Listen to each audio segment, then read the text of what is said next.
अस्सलामुअलैकुम। Welcome to conflict card. दोस्तों, बात आज हम करने जा रहे हैं पाकिस्तान, भारत और नेदरलैंड्स को लेकर। जहां हुआ कुछ यूं है कि नेदरलैंड के डेमन शिपयार्ड की तरफ से पाकिस्तान को चौथी यरमूक क्लास कॉर्वेट या यरमूक क्लास ओपीवी प्रोवाइड की गई है और इसे पाकिस्तान ने ऑफिशियली इंडक्ट कर लिया है अपनी नेवी में। और यरमूक क्लास जो ऑफशोर पेट्रोलिंग वेसल्स हैं, ये पाकिस्तान की अब तक की सबसे ज्यादा एडवांस्ड ओपीवीज हैं। लेकिन ये मामला तो नेदरलैंड्स के डेमन शिपयार्ड और पाकिस्तान के दरमियान का है, तो इसके दरमियान इंडिया कहां से आ गया? यही एक सबसे बड़ा सरप्राइज है। दोस्तों, अप्रैल के तकरीबन शुरू में ही ये पाकिस्तान को चौथी शिप यरमूक क्लास की प्रोवाइड की गई है और इससे पहले तकरीबन 18 से 19 मार्च के दरमियान Indian defence minister Rajnath Singh ने ये दरखास्त की कि आप पाकिस्तान को किसी भी किस्म की डिफेंस टेक्नोलॉजी प्रोवाइड ना करें और पाकिस्तान पर एक किस्म का बैन लगा दें। इसके बाद एक नई डिस्कशन शुरू हो जाती है कि अगर नेदरलैंड पाकिस्तान पर यह बैन लगाता है तो जो ये शिप्स हैं जो कि पाकिस्तान के लिए बहुत ही ज्यादा अहम है, इनकी डिलीवरी पाकिस्तान को रुक जाएगी। और अगर पाकिस्तान को इन ऑफशोर पेट्रोलिंग वेसल की डिलीवरी रुकती है तो जाहिर बात है नेवल डोमेन में पाकिस्तान काफी ज्यादा वीक होगा। उसके साथ साथ पाकिस्तान को मजीद चैलेंजेस देखने को मिल सकते हैं, क्योंकि इस वक्त नेवीज की भी अहमियत बहुत ज्यादा बढ़ती जा रही है, खास तौर पर जब से रेड सी में हम अमेरिका और हाउथीज को गुत्थम गुत्था होता देख रहे हैं।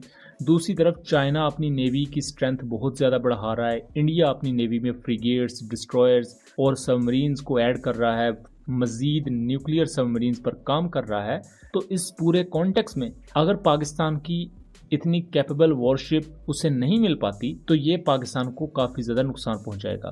बट नेदरलैंड ने इंडिया की ये रिक्वेस्ट मानने से इनकार कर दिया और उससे अगले महीने ही पाकिस्तान को चौथी ऑफशोर पेट्रोलिंग वेसल प्रोवाइड कर दी गई है। और नेदरलैंड के बारे में बताते चलूं तो नेदरलैंड ने अलकमार क्लास माइन हंटर शिप्स वगैरह पाकिस्तान को प्रोवाइड की थी। इसके साथ साथ पेट्रोल वेसल्स और सरप्लस आर्मर्ड व्हीकल भी पाकिस्तान माजी में नेदरलैंड से खरीदता आया है। नेदरलैंड यूरोप के उन चंद कंट्रीज में से एक है जिसने हमेशा पाकिस्तान के साथ कभी ताल्लुकात खराब नहीं किए। इवन दो जब वेस्टर्न कंट्रीज का रवैया पाकिस्तान के खिलाफ भी हुआ, तब भी नेदरलैंड उन चंद गिने चुने कंट्रीज में से रहा जिसने अपने ताल्लुकात पाकिस्तान के साथ ठीक रखे।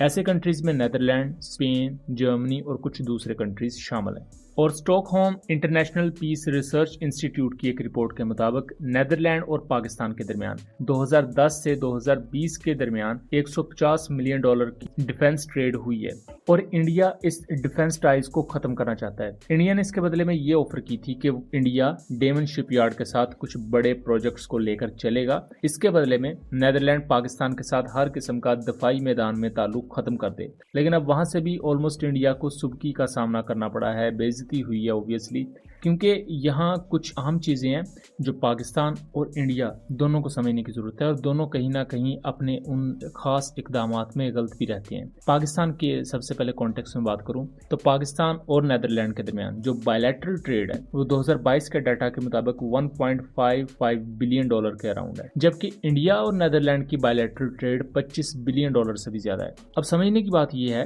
कि हमारे यहाँ जो इकोनॉमिक फ्रंट है उस पर पाकिस्तान की हमेशा से कमजोरी रही है। इवन दो पाकिस्तान दुनिया का 5वां या 6वां बड़ा आबादी के लिहाज से मुल्क है, सो पाकिस्तान की नेदरलैंड जैसे कंट्रीज के साथ बायलैटरल ट्रेड एटलीस्ट 5 से 6 बिलियन डॉलर या उससे ज्यादा होनी चाहिए।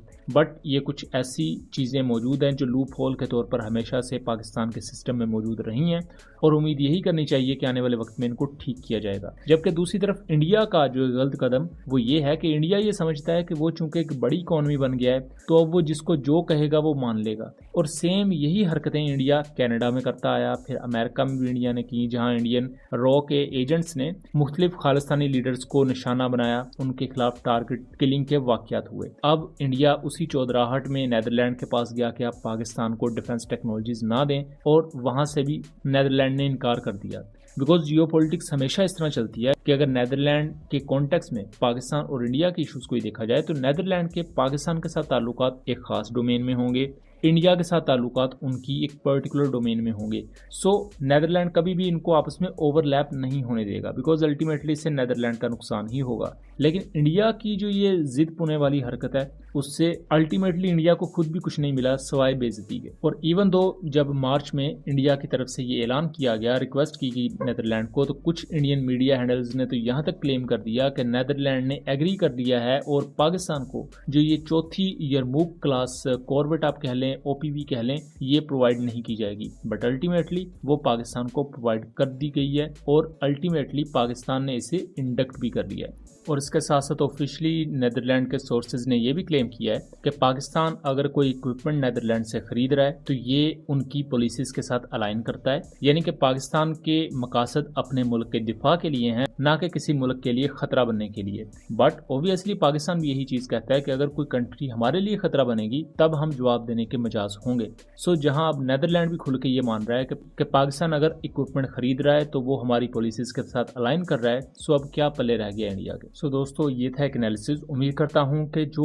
चीजें हमने यहाँ हाईलाइट की हैं उस चीज को यहाँ ऑब्जेक्टिवली समझा जाएगा और इस चीज के बारे में आप भी अपनी आरा से जरूर आगाह कीजिएगा। वीडियो पसंद आई हो तो इसे ज्यादा से ज्यादा शेयर कीजिएगा ताकि इस तरह की मजीद इन्फॉर्मेटिव वीडियोस हम आपके लिए लेकर आ सकें। मिलेंगे अगली वीडियो में, तब तक के लिए अल्लाह हाफिज।